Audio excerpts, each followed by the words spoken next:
Hi hello guys, welcome to Vinay TV. మన ఈరోజు topic వచ్చేసి జబర్దస్త్ గురించి అయితే మాట్లాడుకుందాం. జబర్దస్త్ February 7th, 2013లో ప్రారంభమైంది. ఈ షో చిన్నపిల్లల నుంచి ముసలి వాళ్ళ వరకు చాలా ఫేవరెట్ అయిన షో. దీన్ని చాలామంది టీవీలలో కన్నా యూట్యూబ్లో చూసే వాళ్ళే ఎక్కువగా ఉన్నారు. ఈ జబర్దస్త్ షోలో ఇంతకుముందు రోజా, నాగబాబు గారు జడ్జెస్గా ఉండేవాళ్ళు. మరి నాగబాబు గారి ప్లేస్లోకి మనోజ్ గారు వచ్చారు. మళ్ళా యాంకర్స్గా అనసూయ, రష్మి వాళ్ళు ఉన్నారు. ఇప్పుడైతే ఇంద్రజ, కృష్ణ భగవాన్ గారు ఉన్నారు.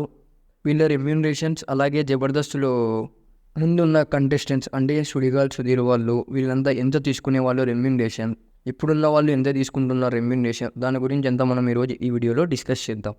ఈ Jabardasth show Thursday and Friday వస్తుంది. ముందు నాగబాబు, రోజా గారు ఉండేవారు. నాగబాబు, రోజా గారు నెలకి 20 నుంచి 25 లక్షల వరకు తీసుకునేవారు. మరి నాగబాబు గారు వెళ్ళాక మనోజ్ గారు ఆ ప్లేస్లోకి వచ్చారు. మనోజ్ గారు నెలకు 10 లక్షలు తీసుకునేవారు.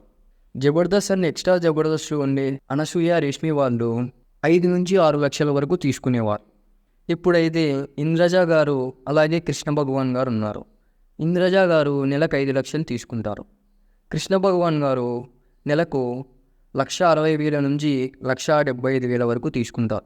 ఇప్పుడు యాంకర్గా సిరి కూడా చేస్తుంది కాబట్టి సిరి నెలకు 3 లక్షల వరకు తీసుకుంటుంది.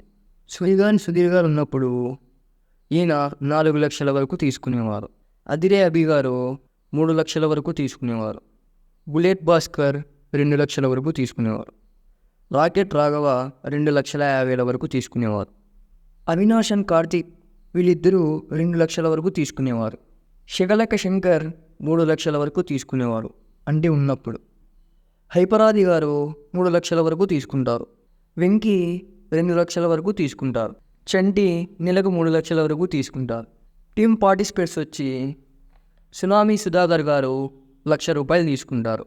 రైసింగ్ రాజు గారు 1,00,000 రూపాయలు తీసుకుంటారు. Right income actor Ram Prasad గారు 1,00,000 రూపాయల వరకు తీసుకుంటారు. గెటప్ శివుడు గారు 2,50,000 వరకు తీసుకుంటారు. మిగతా కంటెస్టెంట్స్ మొత్తం 50,000 నుంచి 1,00,000 వరకు తీసుకుంటారు. చాలామంది ఈ షోలో చేస్తే చాలు అనుకునేవారే చాలామంది ఉన్నారు.